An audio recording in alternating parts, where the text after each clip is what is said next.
আল্লাহ তাআলা যদি কাউকে দয়া না করেন, অনুগ্রহ না করেন, সুযোগ না দেন, তাহলে ওই মানুষটা ক্ষমতার বলে, টাকার অহংকারে, অথবা যোগ্যতায়, অথবা মেধায়, অথবা পাওয়ারে, কোনো কিছুর বিনিময়েই ওই মানুষটা আল্লাহর গোলামি করতে পারে।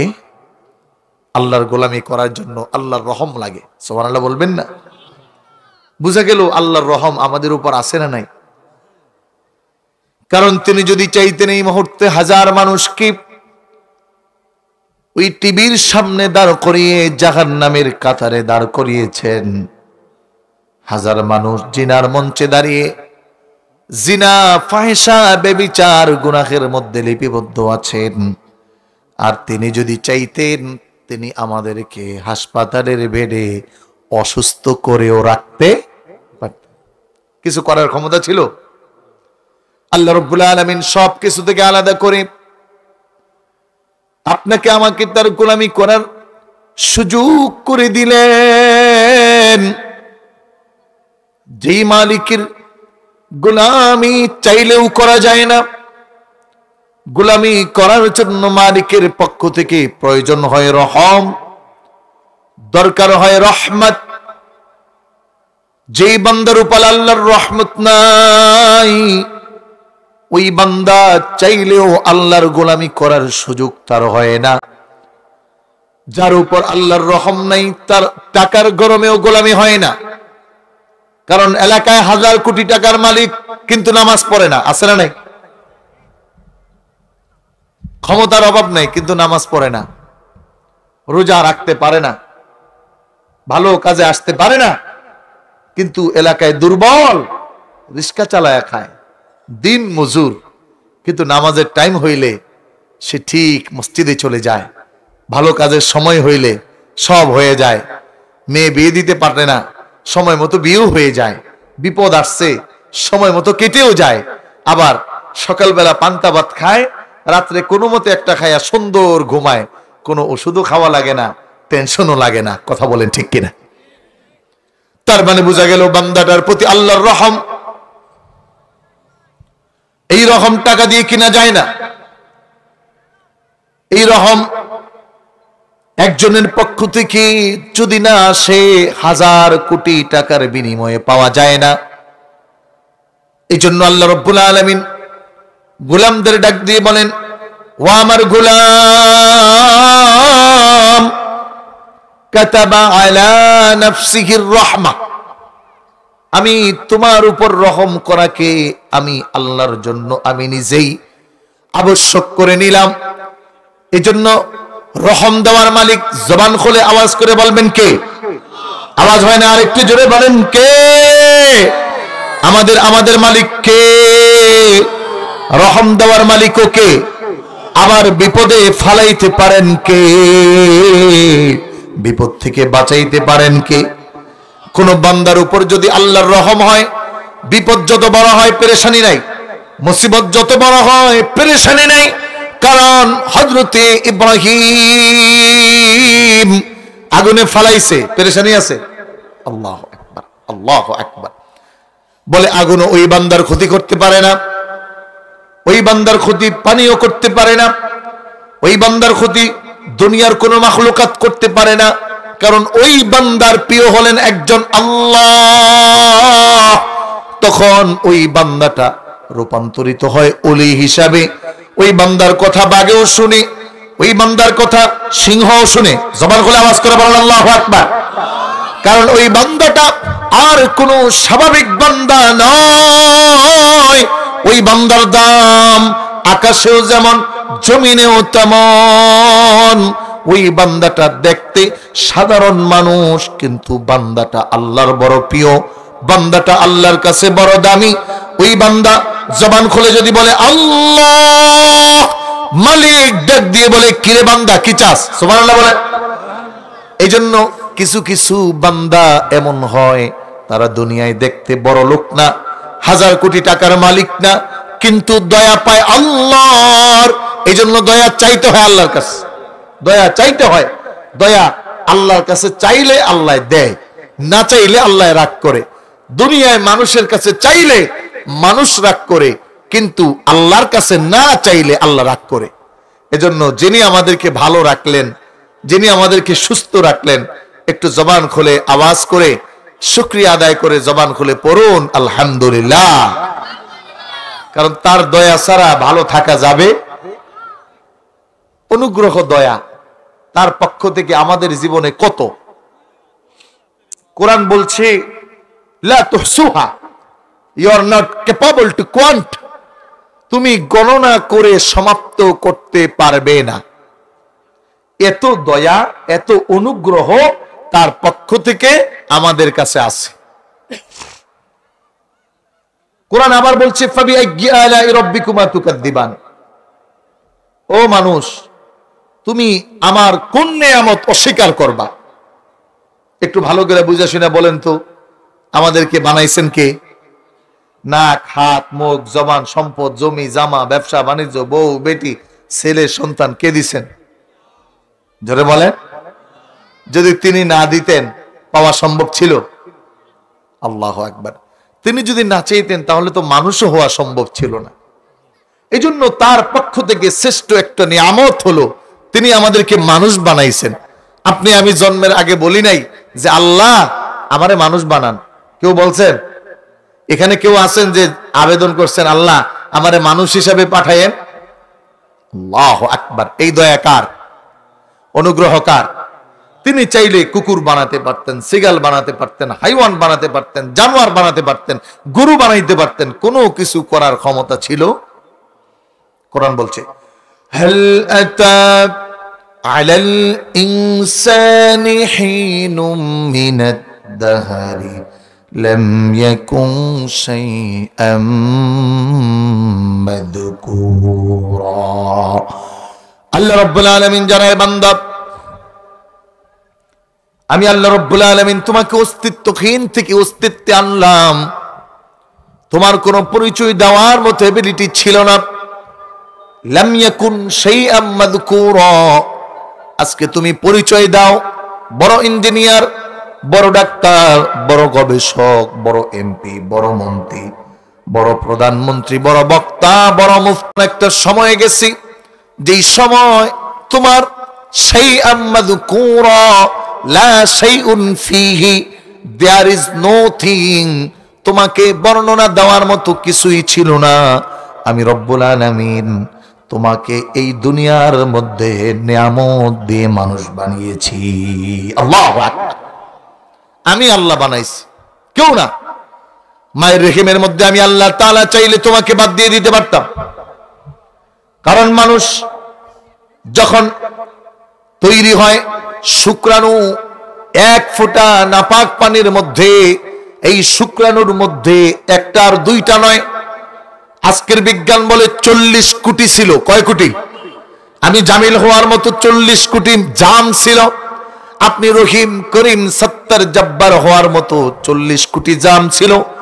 আল্লাহ রাব্বুল আলামিন 40 কোটির মধ্যে আমাকে পছন্দ করছেন, আপনাকে পছন্দ করছেন। চাইলে আল্লাহ ওখানেই মাইনাস করে দিতে পারতেন, কিছু করার ক্ষমতা ছিল। দুনিয়ায় আইসা তো বেড়াগিরি, আমার সে হামসে সব হয়, আমার সে আবার বড় কে, ক্ষমতা কত, পাওয়ার কত, আমার সাথে আবার পাঞ্জা দেয়।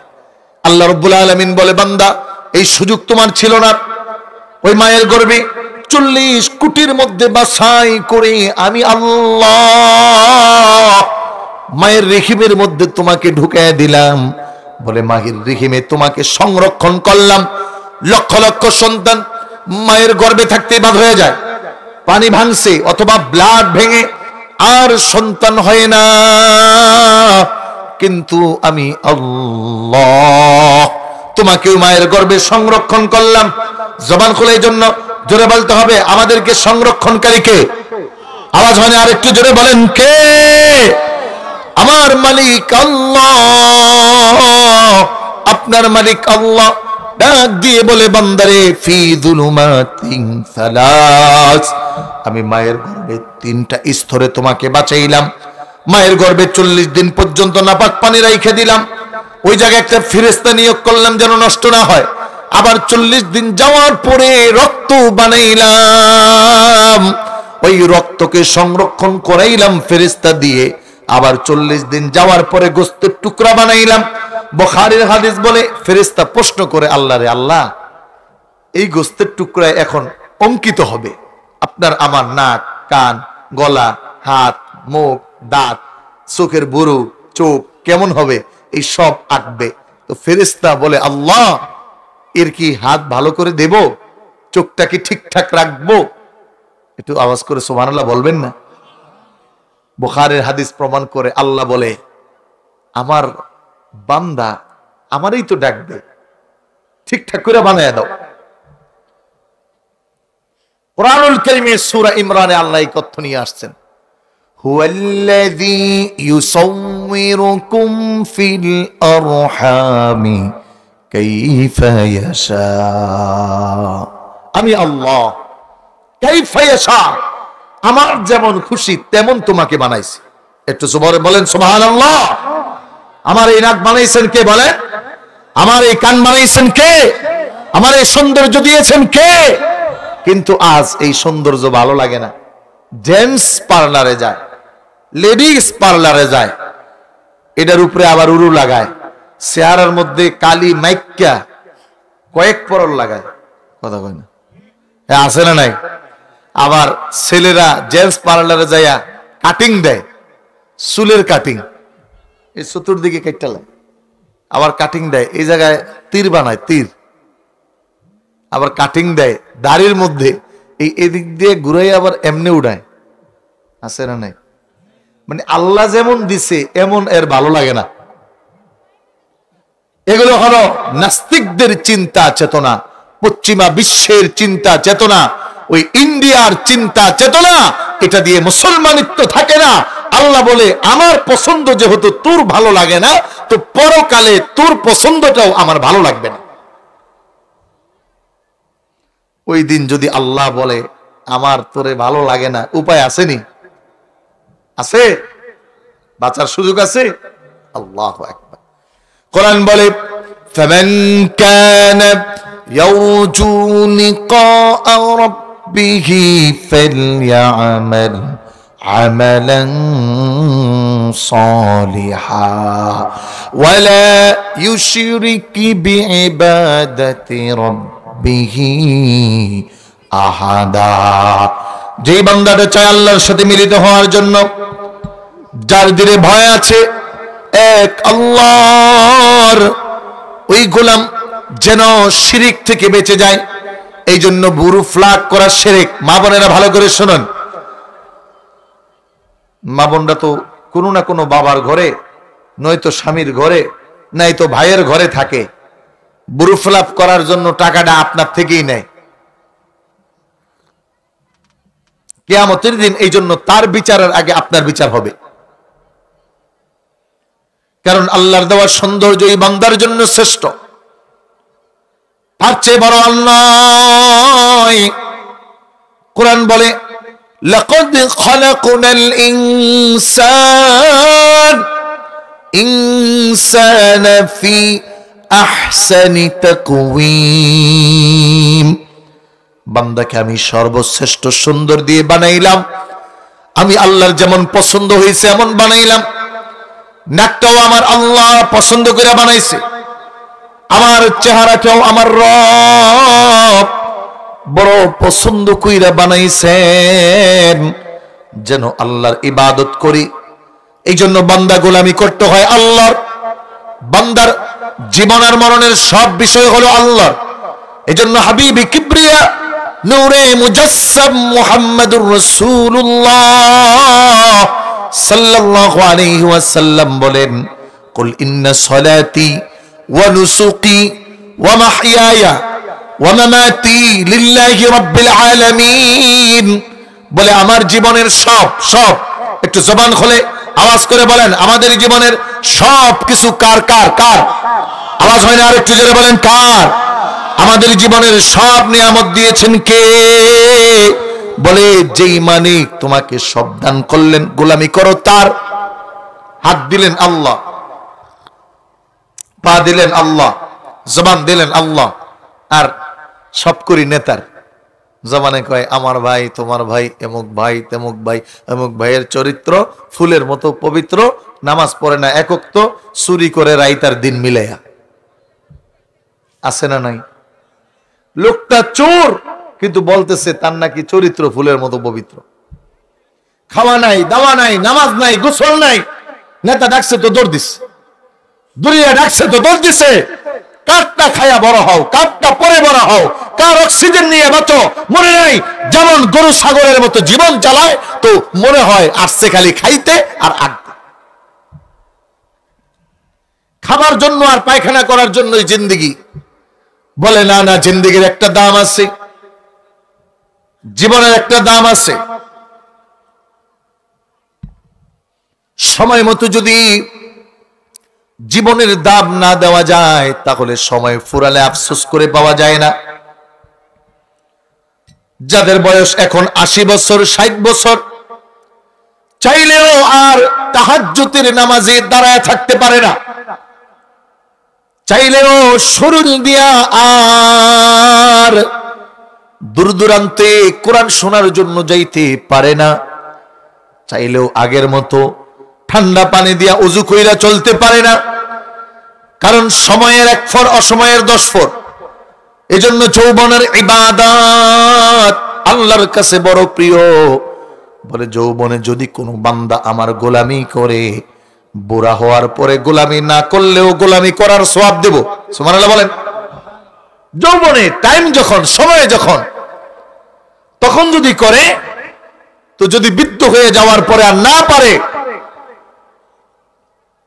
তাহলে ওই যে যৌবনে করছে, এই জন্য তাকে বৃদ্ধ বেলাও আমি আল্লাহ তার আমল নামায় সওয়াব লিখতে থাকবো। সুবহান। এজন্য আমাদের আজকে যুবকদের বড় অধপতন। সময় যখন প্রয়োজন তখন কাজে লাগাই নাই। এজন্য আল্লাহর হাবিব মুহাম্মদুর রাসূলুল্লাহ সাল্লাল্লাহু আলাইহি ওয়াসাল্লাম উম্মতদেরকে ডেকে ডেকে বলে, শুনো, সময়ের মতো সময়কে কাজে লাগাও, কারণ সময়ে ফুরালে আফসোস করে লাভ নাই। যেমন মনে করেন আমাদের দেশের নেতা নেত্রী যারা থাকে, ফেল হওয়ার পরে, ক্ষমতা যাওয়ার পরে আফসোস করে, ক্ষমতায় থাকতে যদি একটু ভালো কাজ করতে পারতাম। প্রতিশ্রুতি দেয় করার, কিন্তু করে না। মিথ্যার আশ্বাস দিয়ে জনগণকে ধোকায় ফালায়। এরকম নেতা আমাদের দেশে আছে না নাই? এটা জোরে বলেন, আছে না নাই? আমরা জনগণ তাদের মিথ্যার ধোকায় পড়ে আমার জিন্দেগির সব শেষ করে দেই। মনে হয় তখন জীবনের চেয়ে দল বড় হয়ে গেছে, কিন্তু একজন মুমিনের কাছে তার জিন্দেগির সব কিছুর চেয়ে দামি হওয়ার কথা ছিল ধর্ম, বিশ্বাস। কারণ এইটা সে পরকালে মাপ পাবে, দুনিয়ায় না। পরকালে মাপ পাবে, যখন আর মাপের রাস্তা ছাড়া গতি নেই। কারণ ওই দিন মানুষগুলো সমাবেত হয়ে আফসোস করবে। সূরা মুদ্দাসসিরে বলে, একদল মানুষ আফসোস করে করে জান্নাতীদেরকে ডাক দিবেন। জান্নাতীরা আবার তাদেরকে জান্নাত থেকে দেখা প্রশ্ন করবেন, মা সালাকাকুম ফি সাকার, তোমাদের এমন কি হলো, কি জন্য তোমরা এই জাহান্নামে গেছো, কারণটা কি ছিল বলো। তো জাহান্নামীরা তখন উত্তর দিবে, ক্বালু লাম নাকু মিনাল মুসাল্লিন, আমরা মুসল্লিদের দলভুক্ত ছিলাম না। ইমাম সাহেব ডাকছে নামাজ পড়ার জন্য, বুঝি নাই। মসজিদে আজান হয়েছে, পাশ দিয়ে চলে গেছি, বুঝি নাই। বাবা মা বলছে, বলছি পরে পড়বো না, আর কোনো মতে যাই মসজিদে ঢুকছিলাম, ঢুকতে দেরি আর সালাম ফিরাইতে বাইরে হইতে দেরি করি নাই। ক্বালু লাম নাকু মিনাল মুসাল্লিন। আবার কিছু কিছু বলবে নামাজ পড়ছি কিন্তু লোক দেখানোর জন্য। নামাজি আছে না নাই? এরকম নামাজি আছে না নাই? আমি তো প্রায় আমার আলোচনায় বলি যে এখন তো নামাজির কোয়ালিটি এমন, এক নামাজির দোকান আছে বাজারে 4টা। কয়টা? 4টা। প্রতিদিন 4 দোকান বন্ধ করে ইমাম সাহেব হুজুরের পিছনে জামাতে এশার নামাজ পড়ে পরে বাড়িতে যায়। তো প্রতিদিনের মতো আজকেও সে দোকান বন্ধ করে হুজুরের পিছনে নামাজ পড়তেছে। তো হুজুর ভুল কর্মে 4 রাকাতের জায়গায় 3 রাকাত লাগাইছে, 3 রাকাত হয়ে গেছে, সালাম ফিরিয়ে ফেলছে। পিছন থেকে একজন দাঁড়িয়ে বলতেছে, হুজুর নামাজ মনে হয় 3 রাকাত হয়েছে। ইমাম সাহেব হুজুরও বলে, আমারও একটু সন্দেহ লাগতেছে, তবে শিওর না। কিন্তু ওই পাশের দোকানদার বলে, হুজুর নামাজ 3 রাকাত হয়েছে, সন্দেহ না, 100% 3 রাকাত হয়েছে। তো জিজ্ঞাসা করতেছে কেমনি? বলে, যেহেতু নামাজের বিষয় না বলে তো আর পারতেছি না, বলতেই হয়। বাজারে আমার দোকান 4টা, প্রতিদিন আমি 4 দোকান বন্ধ করে হুজুরের পিছনে এশার নামাজ পড়ে বাড়িতে যাই। তো 4 রাকাত এশার নামাজে 4 দোকানের হিসাব করি, আজকে 3 দোকানের হিসাব হয়েছে, একটা বাকি আছে, অতএব নামাজ 3 রাকাত। এরকম নামাজে দাঁড়ায়া দাঁড়ায়া বেয়াই বাড়ি কি দিল না দিল, হ্যাঁ, সুদের টাকা কয় টাকা পাইলো না পাইলো, চুরি করার দান্দাটা কেমন হইলো না হইলো, গম চুরি করছে আবার কেউ দেখছে কিনা টেনশন, আবার এই দোকানের হিসাব করেনেওয়ালার মতো নামাজি আছে না নাই? আপনার এলাকায় একটাও নাই। হ্যাঁ,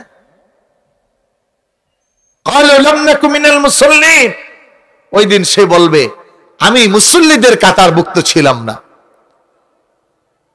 এখন নামাজ আইলে কয় নামাজ পড়ে পড়মুনে, কিন্তু বলা তো দরকার ছিল, নামাজকে বলো না, কাজ আছে, কাজকে বলো আমার নামাজ আছে।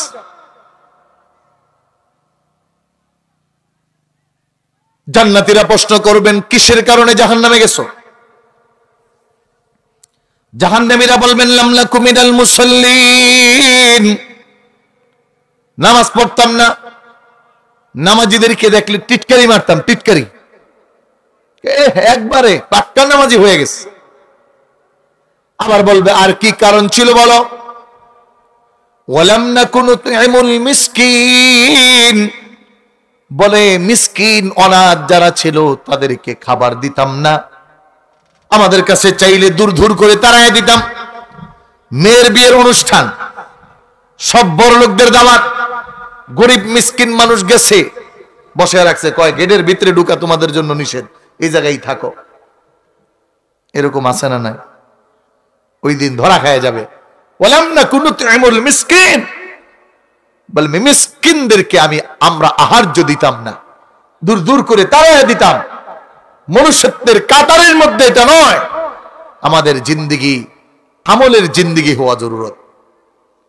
আমার ভাইরা, আমার বন্ধুরা, আপনাদের খেদমতে আমি সূরা লোকমান থেকে একটা আয়াত পড়েছি, কারণ লোকমানের কথা আল্লাহর কাছে বড় পছন্দ। 1,24,000 পয়গম্বর, সবার কথা আল্লাহ কোরআনে উঠাইয়া দেয় নাই, কিন্তু একজন মানুষ হযরত লোকমান, নবী নয় তবে নবীর চেয়েও আল্লাহর কাছে প্রিয়। আল্লাহ নবী হওয়ার জন্য লোকমানকে অফার করছে। লোকমান বলে না। ওই লোকমান আলাইহিস সালাতু ওয়াস সালাম তার সন্তানদেরকে বলতেছে, বাবা 4টা মিশন নিয়ে দুনিয়ায় চলো।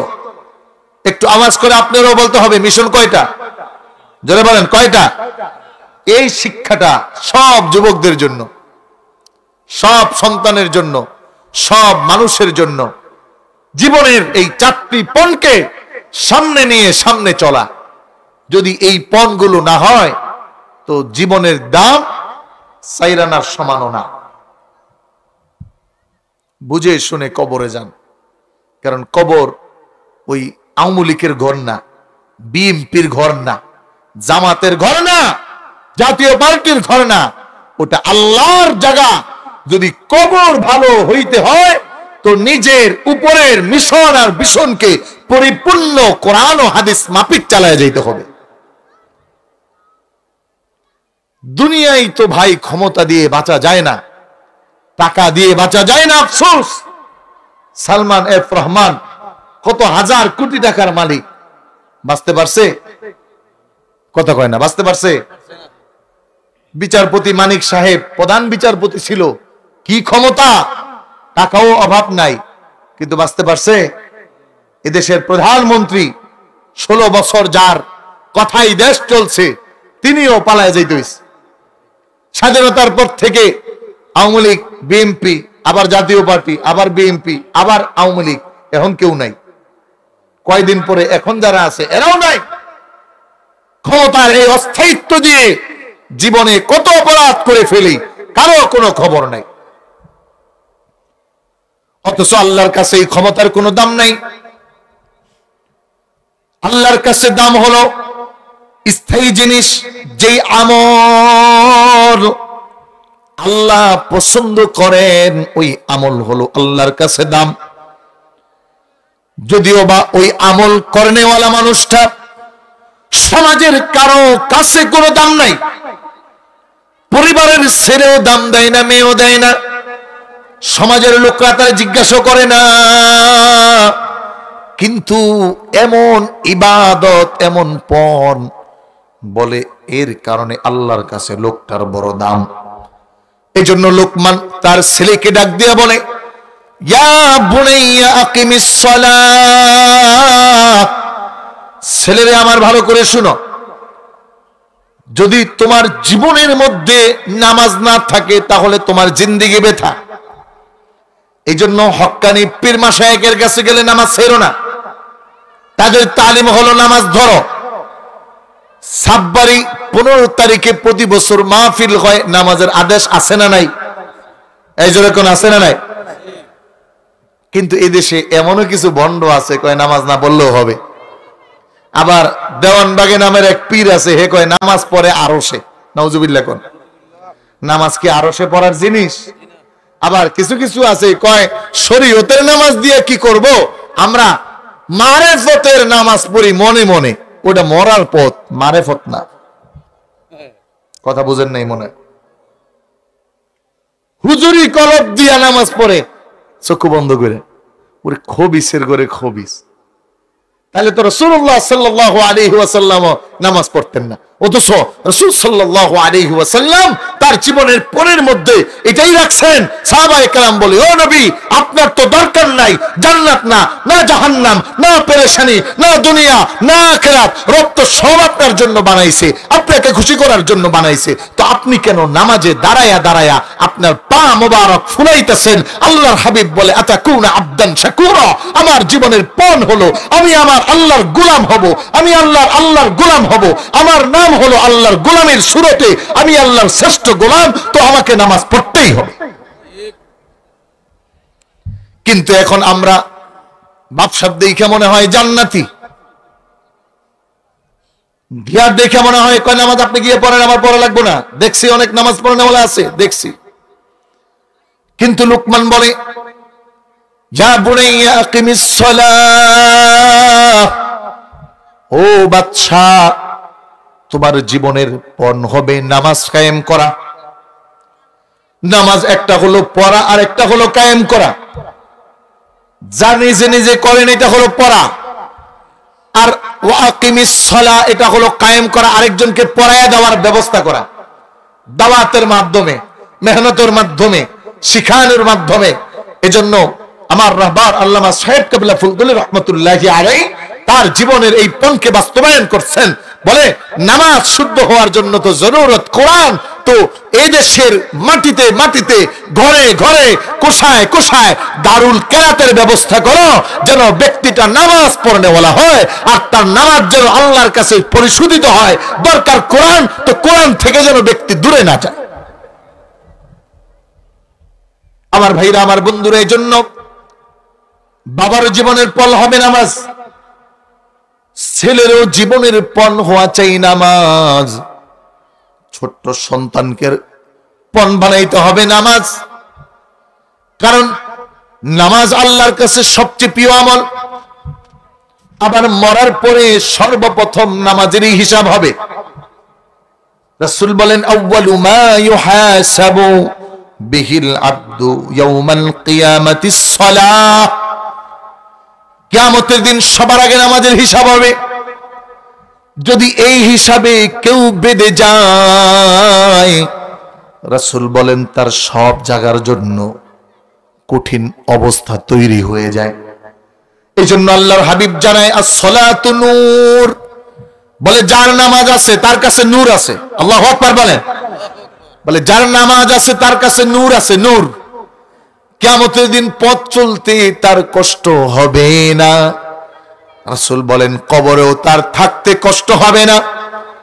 এজন্য একটা হাদিসের মধ্যে আল্লাহর হাবিব জানায়, ইদা দুফিনাল মাইয়িতা ফি কবরিহি আতানি মালাকান, মাতানি মালাকানি আসওয়াদানি আরযাকান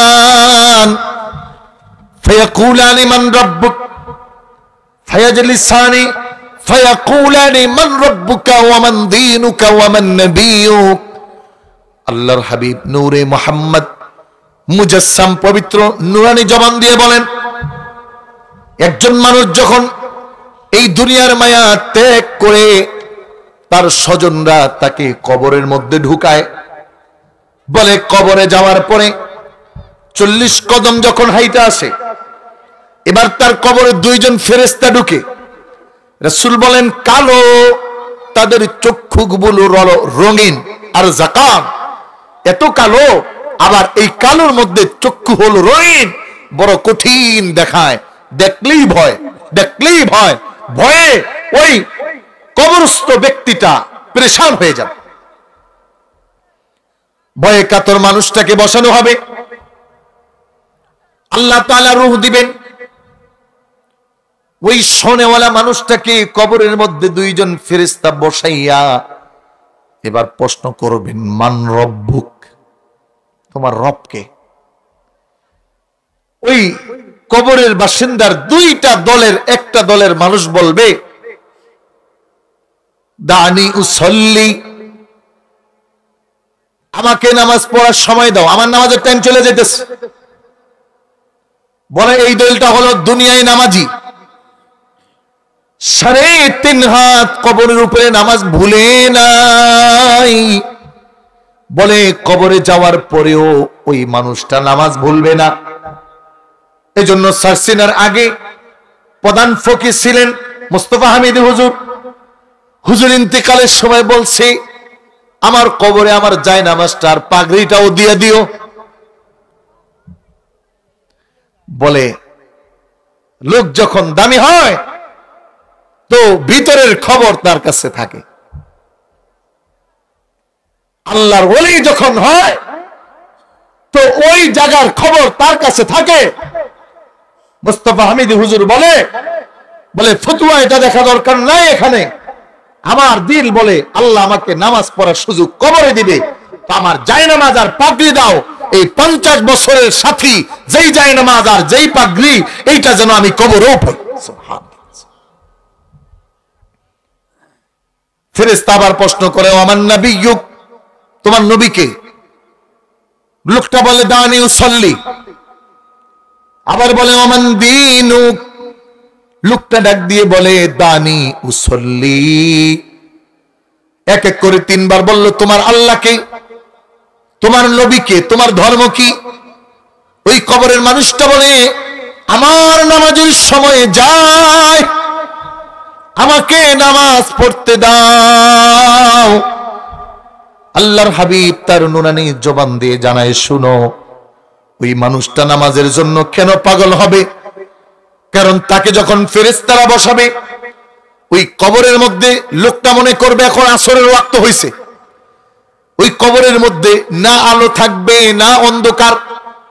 সূর্যের আলোটা যখন নিভে যায়, বলে চাঁদের আলো এখনো আসে নাই, সূর্যের আলো পুরা যায় নাই। ইন্দা গুরুবিশ শামসি, বলে কবরের মধ্যে অবস্থা দেখে নামাজি মানুষটা মনে করবে আমার নামাজের ওয়াক্ত হয়ে গেছে, আমাকে সাইরা দাও। ফেরেশতা কোনো উত্তর না পায়া মালিককে বলবেন, আল্লাহ, আপনার বান্দা তো আপনারও চিনে না, নবীরও চিনে না, দিনও বুঝে না। আল্লাহ বলে, ফেরেশতা, তুই আমার বান্দাটার চিনস নাই। আমার বান্দা 3.5 হাত উপরে নামাজ ভুলে নাই, তো কবরে আইসাও নামাজ ভুলে নাই। ও তুই ওরে চিনস নাই, ওর কাছে কোনো প্রশ্ন করা দরকার নাই, ওরে ওর কাজ করতে দে। আর কবরটাকে জান্নাতের খাট দেয়া সাজায়া দে, জান্নাতের সামিয়ানা বিছায়া দে, তুসগাইনা বিছায়া দে, আমার বান্দার শরীরে জান্নাতের একটা পোশাক পরাইয়া দে। আল্লাহু আকবার। এখন দুনিয়ায় যে নামাজ না পড়বো, হে কবরে কইবনি নামাজের কথা। এজন্য রাসূল বলেন, আউয়ালু মা ইউহাসাবু বিহিল আবদু ইয়াউমাল কিয়ামাতিস সালাহ। এক নাম্বার লোকমান তার ছেলেকে বললেন, চারটা পণের মধ্যে এক নাম্বার পণ হলো নামাজ ধরো, নামাজ নিচে পড়ো, আবার কায়েম করো। তাহলে একটা হলো পড়তেও হবে, আবার দাওয়াতও দিতে হবে, নাইলে কায়েম হবে না। এখন আমাদের অবস্থা হলো, হুজুর পড়ি হইতো না, দাওয়াত তো পরের কথা। এত ব্যস্ত নামাজের সময় নাই। আল্লাহু আকবার। মুসলমান দাবি করি তো নামাজ পড়ি না? তো রাসূল বলে, না না, এটা মুসলমান থাকে কিভাবে? বলে, নামাজ হলো মুসলমান আর কাফেরের মধ্যে পার্থক্যের একটা নিশানা। এজন্য আমাদেরকে আমাদের জীবনের প্রথম পণ করতে হবে যে আমি নামাজ ছাড়বো না। এরকম নিয়ত করতে পারবেন নি? পারবেন? কারা কারা পারবেন একটু হাত দেখান দেখি। নিয়ত করেন, আল্লাহ বরকত দিবে। বলেন আমিন। আল্লাহ আমাদের তৌফিক দেখ, বলেন আমিন। নামাজ নামাজ নামাজ, রাসূলের শেষ শব্দটাও ছিল নামাজ। আমি নামাজের উপর আর কথা বাড়াচ্ছি না, সময় সংক্ষেপ। ঠান্ডায় নাক বন্ধ হইতেছে, লাগে বেশি ঠান্ডা। আল্লাহু আকবার। আমি ভাবি না, মানে এখন তো গরম হয়ে গেছে না, ঢাকাতে পুরা ফ্যান ছাড়তে হয়। আর আপনাদের সিলেট শহর কেন্দ্রিক জায়গাগুলো অত গরম নাই, যেমন এই যে নবীগঞ্জ, হবিগঞ্জ, আউসকান্দি। কিন্তু এদিকে দেখি ইল্লা মাশাআল্লাহ পুরাই শীত চলতেছে, মাঘ মাস। এজন্য আপনার সন্তানকে আপনি নামাজ পড়তে নিতে হবে। আমাদের দেশের কোথাও যার পাওয়ার নাই, তার পাওয়ার আছে মসজিদে। কোথায়? কিতাবা মাতুন্না কাবা। কারা কারা ঘুমাইতেছেন দুই হাত উঁচু করেন। কেউ আসেননি তো কথা কর না কা, জোরে বলেন। যার কোথাও পাওয়ার নাই, তার পাওয়ার কই? যে বেড়ার বাহিরে কোনো দাম নাই, হেরাকের দাম কই? ঘরে ঘরে। দুই জায়গায় নেতাও, মানে যে কুলি জীবনে কোথাও দাম পায় না, কিন্তু বোর কাছে যায় নেতা। কথা কয় না। বাইরে হেরে কুত্তাও ঠিক করে না, মসজিদে গেলে হেও নেতা। কথা কয় না। মানে এই দুই জায়গায় দিন প্রস্রাব পরিষ্কার করছেন, আমি তো করি না। মাঝে মাঝে যখন সুযোগ পায়, 5 মাস তো বাইরে বাইরেই থাকেন, একটু যখন আইসেন তো করেন। আবার আমার ওয়াইফও আর কি মাওলানা মানুষ না, এই ফাঁক দিয়ে এক রাতের লেগে বাসায় যখন ঢুকি তখন কাজ দেয়, কয় ওরা একটু 2 মিনিট ধরে রাখেন, আমরা যে 5 দিন আসিলেন না এটার কাজা করেন। ফতুয়া জানে তো, কিছু করার নেই। তো প্রস্রাব করলে বলি না, আমি এটা পারুম না, তুমি করো। পারবেন না কে? অর্ধেক অর্ধেক করতে হইব। একদিন প্রস্রাবের কাপড় খোলায়ও কত কষ্ট আমাদের। আর একটু চিন্তা করে দেখেন তো, এই বেটিটা সারা দিন যতবার প্রস্রাব করে পরিষ্কার করে, যতবার পায়খানা, আপনি তো জিন্দিগি তো, আমি এখনো জীবনও ধরি নাই। আল্লাহ আপনাকে ওটা জানি না, আমারটা দিয়ে আমি কইতেছি। আমার ছেলে প্রস্রাব পায়খানা করছে আর আমি পায়খানা পরিষ্কার করছি, এমন হয় নাই। তাহলে আপনার ছেলেও তো এমন, আপনার সন্তানও তো এমন, আপনার ছোট মেয়েটাও এমন। তো এই মহিলাটা কতবার পায়খানা পরিষ্কার করলো, দিন শেষে বাইরে থেকে যায়া ওই বেডি 14 গোষ্ঠী সহ বকে, মানে হ্যাঁ হে বেডা। অথচ আল্লাহ রাসূল সাল্লাল্লাহু আলাইহি ওয়াসাল্লাম বলে, না, ঘরের মধ্যে বেডাগিরি কইরো না। এজন্য আমার এক ওস্তাদ ছিল, অনেক বড় আলেম। তো হুজুর বলতো যে দুনিয়ায় এত বড় আলেম, কিন্তু আমি যখন ঘরে ঢুকি কি করি জানোস? বলি হুজুর কি করেন? পুরা এলেমের টুপিডারে বাইরে রাখিয়া মুরিদ হয়ে যাই ভিতরে, কারণ ভিতরে যা চলে তাই। চিন্তা করেন, যদি একদিন আন্দোলন করে বাসায় ওই দিন ভালো খাওয়ান নাই। এই জন্য বেড়াগিরি একটু হেনে কম দেখায়েন। আরেকটা জায়গা বলছিলাম, মসজিদ যত দোষ সব ইমাম সাহেবের। সব কার? কথা কয় না। এই আহাম্মকের মতো মানুষ মসজিদে ঢুকে একটা ময়লা দেখছেন, ইমাম সাহেবরে ঠেট দিলেন, হুজুর মসজিদ অপরিষ্কার কি লিগা? আপনি আপনার নিজেকে ধিক্কার দিতে পারলেন না? এই বেটা বলো, তুই একদিন পরিষ্কার করস না কেন? দরকার তো ছিল এটা। আর পরিষ্কার করার সময় নিয়ত করেন, আল্লাহ আমি আপনার ঘরের পরিষ্কার করেনেওয়ালা খাদেম। বলে নবীরা যেই কাজ করছে, সাহাবী যেই কাজ করছে, ওলিরা যেই কাজ করছে, এইটা না জারি দেয়, টেয়া দেয় না। খাদেম সব কাম করেন না গিলিগা। চেঞ্জ করবেন, পরিবর্তন করবেন, ইসলাহ আসবে নিজের মধ্যে। নিজে নামাজ পড়তে গেছেন, আফসোস লাগে, নামাজ অশুদ্ধ, তেলাওয়াত শুদ্ধ নাই। ইমাম সাহেব বাড়ি গেলে একজন ধাক্কায় অফারান জানা যে নামাজটা পড়ান, কারণ চিন্তা করে পায়জামা যদি ভিজা যায়। কথাগুলো হয়তো একটু তিতা লাগতেছে আপনাকে, তাই তো? এটাই তো পণ হওয়া দরকার ছিল। ছেলেকে ইঞ্জিনিয়ার বানানোর নিয়ত করে, ডাক্তার বানানোর নিয়ত করে, লন্ডন পাঠাইবো নিয়ত করে। আরে নিয়তে কোনো সমস্যা নাই, করতেই পারেন। এই ছেলেকে কোরআন পড়নেওয়ালা একজন নামাজি হওয়ার নিয়ত করেন না কেন? আফসোস তো এই জায়গা। যদি এই ছেলে নামাজি হয়, কোরআন পড়নেওয়ালা হয়, ইঞ্জিনিয়ার হইয়া জীবন রডের বদলে বাঁশ ঢুকাই দিব না, ডাক্তার হইয়া গলা কাটবো না, সমাজ সংস্কারে কাজ করবে। এজন্য আমার রাহবারের ইচ্ছা মানুষ যেন নামাজিও হয়, কোরআন পড়নেওয়ালাও হয়। আল্লাহ তাআলা আমার সাবজাদার কবরের জায়গাকে আরো প্রশস্ত করে দিক, বলেন আমিন। তার কবরকে নূরে মুনাওয়ার বানিয়ে দিক, বলেন আমিন। এজন্য সন্তানকেও জীবনের পণ বানাইতে দিবেন। এক নাম্বার পণ হলো আকিমিস সালাহ, নামাজ নিজে পড়বেন আবার পড়াইতে নিয়ে যাইবেন। এখন আমাদের দেশের একটা বড় প্রবলেম হলো, ছোট্ট সন্তান মসজিদে নিলে সভাপতি ঝাড়ি দেয়, এই আনসসকে। কিন্তু এই সভাপতি হেয়ার পোলার লইয়া গানে যায়, কথা কেন? তো ছেলেরে মসজিদে নিব না কি গান শুনতে নিব? ছেলেকে মসজিদে নিব না তো নর্তকীদের নাচে নিব? আসবে কোথায় থেকে পরিবর্তন? ছোট্ট সন্তান যা শিখাবেন তাই শিখবে। আমার আড়াই বছরের একটা ছেলে, 2.5 বছর কদ্দুর হইছে, কথাও এখনো ঠিক মতো কইতে পারে না। আমার এই 2.5 বছরের ছেলে, দোয়া করবেন ও সূরা ফাতিহা মুখস্থ। আপনি তো শিখান ফাইটটা যায়, বুকটা ফাইটটা যায়। পোলায় কয়দিন পরে কয়, আব্বা তাহলে আপনার বুকটা ফাড়াই আসেন।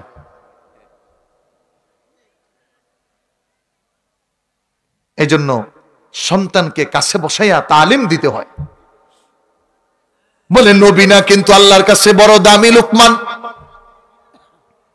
সন্তানকে বলে আকিমিস সালাহ, বাবা জীবনের পণ, যা করো আর না করো কিন্তু নামাজ ছাড়বা না।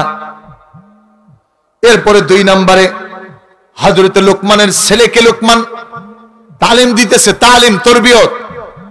এখন তো আর বাবা তালিম দেওয়ার টাইম নেই। বাবা টাকা কামায়, পোলারে হুজুরে দিয়ে পড়ায়, টিচারে দিয়ে পড়ায়, মা ঘুমায়, স্টার জলসান দেখে, জি বাংলা দেখে, ছেলে ওদিক দিয়া যা ইচ্ছা তা। কয়েকদিন পরে শুনে মাস্টারের সাথে মেয়ে গেছে গা। কিন্তু কাজ হলো বাবা মার এটা। কারণ সন্তানের প্রথম ইউনিভার্সিটি হলো ঘর, সন্তানের প্রথম শিক্ষক হলো বাবা মা।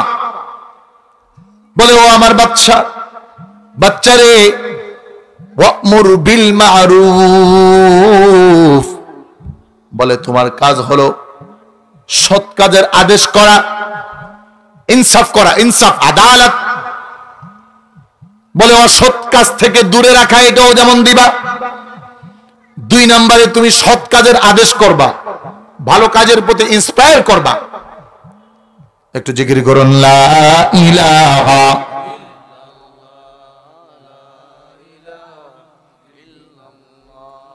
লা ইলাহা মাশাআল্লাহ, লা ইলাহা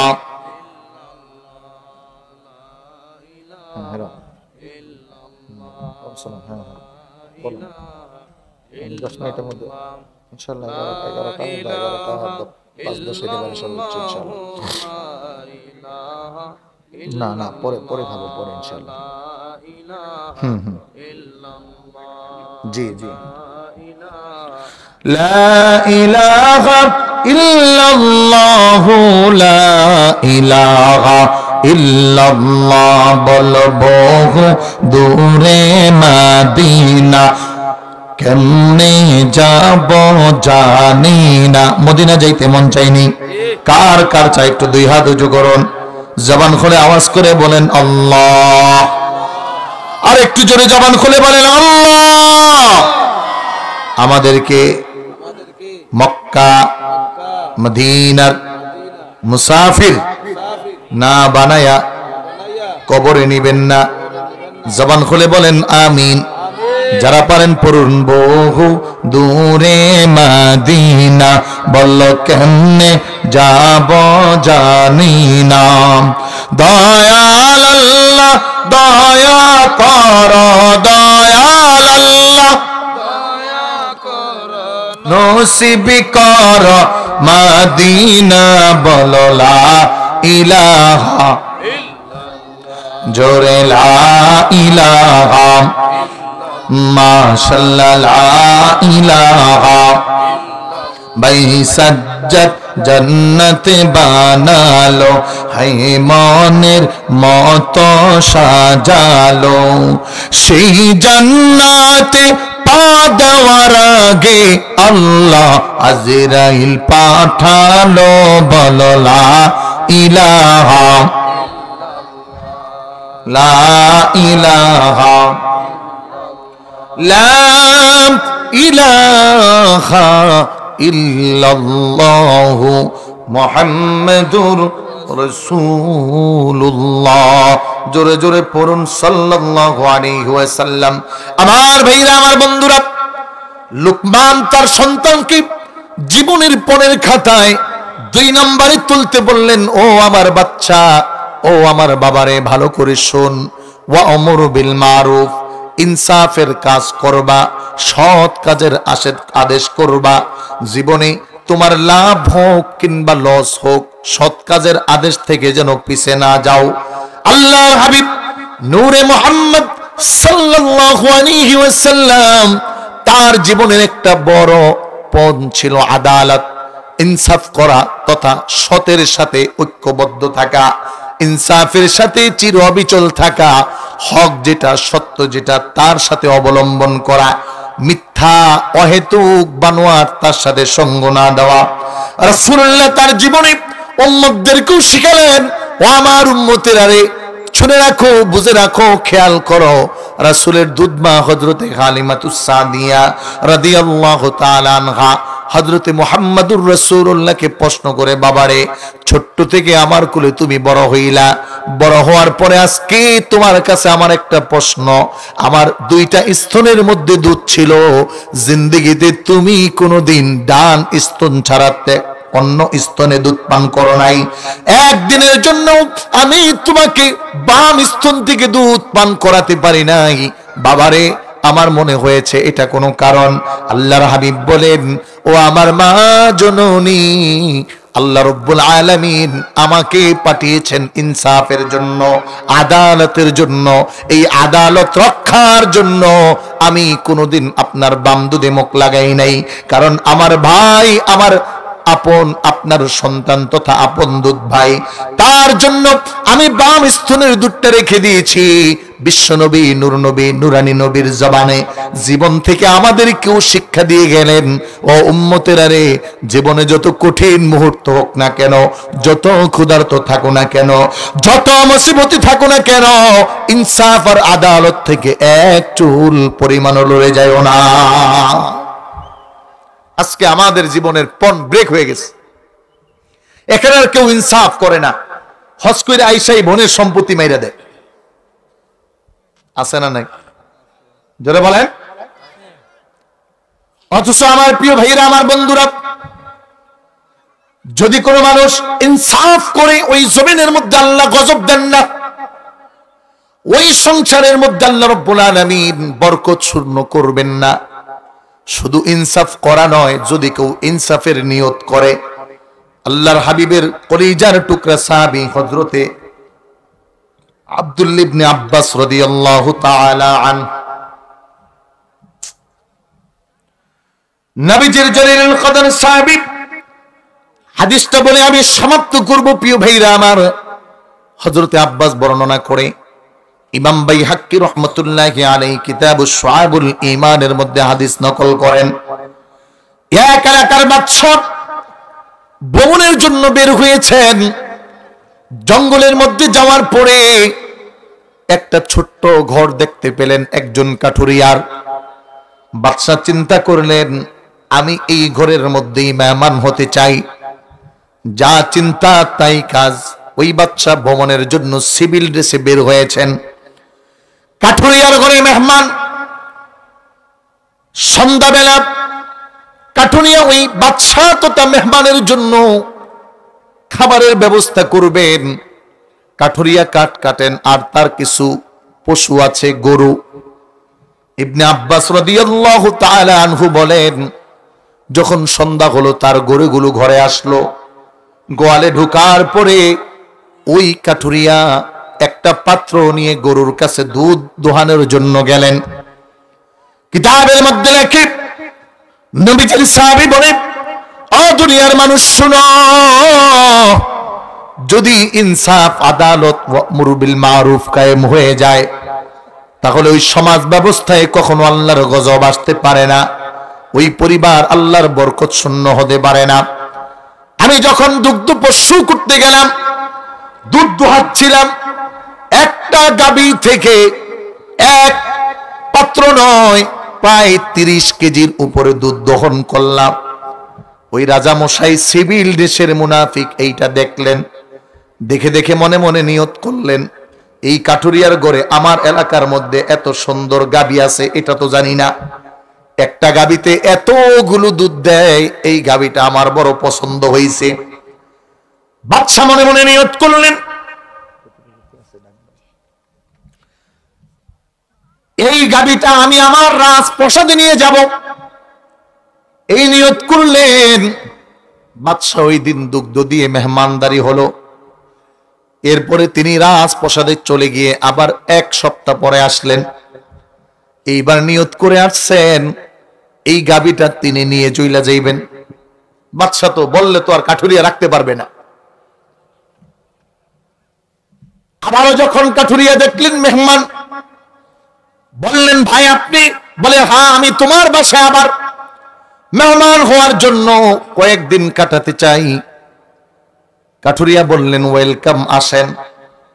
দেখবেন গরিব মানুষ একজন আলেমকে খাওয়াইতে পারলে বড় তৃপ্তি হয়, আর বড় লোক মানুষ কোনো মতে বিদায় করতে পারলে তৃপ্তি হয়। কাঠুরিয়া মানুষ মেহমান পেয়ে বড় খুশি হয়ে গেলেন। ওই আগের মতো সন্ধ্যাবেলা পশু আসলো, দুধ দোহালেন। এইবারও বাদশা তাকায়া রইছে, মনে মনে বড় আশা আজকে এমন একটা গাভী নিয়া রাজপ্রাসাদে যাবেন। ইমাম বাইহাক্কি রাহিমাহুল্লাহু তাআলা তিনি বর্ণনা করেন ইবনে আব্বাস রাদিয়াল্লাহু তাআলা আনহু থেকে, বলে বাদশা দেখতেছেন মনে আনন্দ, কিন্তু আজকে তাকায়া দেখেন গত সপ্তাহের যেই 30 কেজি দুধ দেওয়ালা গাভী, ওই গাভী থেকে মাত্র 1 কেজি দুধ দহন হয়েছে। বাদশা জিজ্ঞাসা করতেছে মুসাফির তো এখনো পরিচয় দেয় নাই, বলে এটা কি আগের গাভী না? বলে হ্যাঁ এটা তো আগের গাভীটাই। বলে ভাই কাঠুরিয়া গত সপ্তাহে তো এই গাভীটাই 30 কেজি দুধ দিল। বলে হ্যাঁ।